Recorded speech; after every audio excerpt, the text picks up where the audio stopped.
দেখুন সবার নিজস্ব একটা ভিউ আছে আর এই যে ইনসিডেন্ট হয়েছে এটা সত্যি এটা কিন্তু নিন্দনীয়, এটা মানা যায় না, এটা আমি নিজে বলছি মানা যায় না। কিন্তু একজন দুজন যদি ভুল করে তার জন্য পুরো সিস্টেমকে ভুল বলা বা পুরো সরকারকে ভুল বলা সেটা কিন্তু নৈতিক না। একটা সরকারি হাসপাতাল আপনি বলুন একটা কথা বলুন, আজকে ভাবুন আর বাংলাতে আজকে একটু বলতে দিন কাইন্ডলি, আজকে আর বাংলাতে যদি কোনো ইনসিডেন্ট কথা বলতে দিতে হবে। অনেকটা দূরে রয়েছেন ফিরদৌস সাহেব আমাদের সঙ্গে।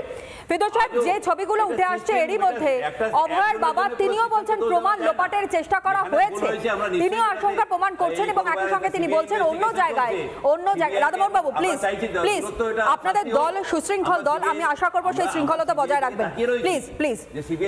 সিবিআই কিছু করুক। শামীম সাহেব, যে বিষয়টা নিয়ে আমরা কথা বলছিলাম সেখানে অভয়ের বাবা তিনিও বলছেন প্রমাণ লোপাটের চেষ্টা করা হয়েছে এবং একই সঙ্গে তিনি এটাও বলছেন যে কিভাবে সেমিনার হলের কাছে এরকমভাবে ভাঙচুর করা হয় এই প্রশ্ন যখন তিনি তুলছেন, পাশাপাশি তিনি এটাও বলছেন হয়তো এই অভয়ের হত্যাটা সেমিনার রুমে হয়নি, অন্য কোথাও হয়েছে এবং পরবর্তী সময় হয়তো তাকে সেখানে নিয়ে আসা হয়েছে কিছু না কিছুভাবে কোনো কিছু আড়াল করতে অথবা কোনো কিছু গোপন করতে।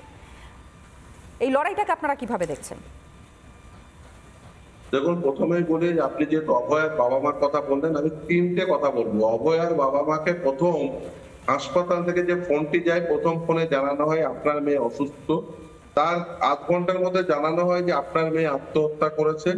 তারপরে তারা যখন ছুটে ছুটে হাসপাতালে আসেন, হাসপাতালে আসার পরে 3 ঘন্টা তাদের বসিয়ে রাখা হয়েছিল এই বলে যে কলকাতা পুলিশ তদন্ত করছে। আর সেই সময় দাঁড়িয়ে এই সন্দীপ ঘোষেরা লাশের পাশে বসে তারা মিটিং করেছিল। আর সেই সন্দীপ ঘোষকে যখন তিনি পদত্যাগ করছেন, পদত্যাগ করার 4 ঘন্টার মধ্যে সেই সন্দীপ ঘোষকে মমতা বন্দ্যোপাধ্যায়ের স্বাস্থ্য দপ্তর তাকে অন্য একটি মেডিকেল কলেজে, ন্যাশনাল মেডিকেল কলেজের প্রিন্সিপাল পদে বসিয়ে দেন। আচ্ছা বলুন তো, কখন কাউকে ট্রান্সফার করা হয়? আচ্ছা, ন্যাশনাল মেডিকেল কলেজেও তো একটা প্রিন্সিপাল ছিলেন, তাকে ট্রান্সফার করে স্বাস্থ্য দপ্তরের ওএসডি করা হলো। আচ্ছা, টিএমওর অ্যাডমিনিস্ট্রেটিভ এক্সিজেন্সি তৈরি হয়েছিল যে 4 ঘন্টার মধ্যে ন্যাশনাল মেডিকেল কলেজের প্রিন্সিপালকে ওএসডি স্বাস্থ্য দপ্তর করতে হয়। এখন প্রশ্ন হচ্ছে, তাহলে মমতা বন্দ্যোপাধ্যায় যদি সায় না থাকতো তাহলে কি সন্দীপ ঘোষ 4 ঘন্টার মধ্যে ন্যাশনাল মেডিকেল কলেজের প্রিন্সিপাল হতে পারতেন? যে সন্দীপ ঘোষকে প্রায় 5 দিন 6 দিন সময় পেয়েছিল কলকাতা পুলিশ তদন্ত করার সময়, সেই 6 দিনে একবারের জন্য ডাকলো না। সেই সন্দীপ ঘোষকে সিবিআই হাতে তদন্ত যাওয়ার পরে দেখছেন পরপর 2 দিন ডাকলো এবং পরপর 2 দিনে 23 ঘন্টার থেকে বেশি জেরা হয়ে গেল। তাহলে এবার বুঝতে হবে যে আসলে কি ঘটেছিল। এবং অন্য আরেকটি কথা বলতে যে আপনাদের নিশ্চিতভাবে জানা আছে যে আরজি করে এই ঘটনার পরে যেভাবে হামলা করা হয়েছে, গতকালে যে আপনারাই দেখিয়েছেন গোল গোল করে যেগুলো কলকাতা পুলিশ দেখিয়েছে এরা ভাঙচুরের সঙ্গে যুক্ত। আপনি এলাকায় খোঁজ নিয়ে দেখুন তো, কেউ তৃণমূলের কাউন্সিলরের ঘনিষ্ঠ, কেউ এলাকায় তৃণমূলের নেতা, এই তাদের পরিচয়।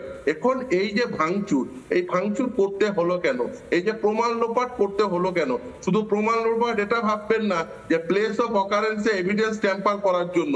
প্রমাণ লোপাট এটাও কি করার জন্য তারা গেছিল যে এই হাসপাতালে ওষুধের দুর্নীতি, ওষুধ যেখানে শুনতে পাওয়া গিয়েছে যে এবার তাহলে সেমিনার হলে চল, এবার তাহলে সেমিনার হলে চল, এবং তাহলে এখান থেকে প্রশ্নটা উঠছে যারা হামলা করেছিল তাদের মোটিভটা কি ছিল, তারা কি চাইছিল?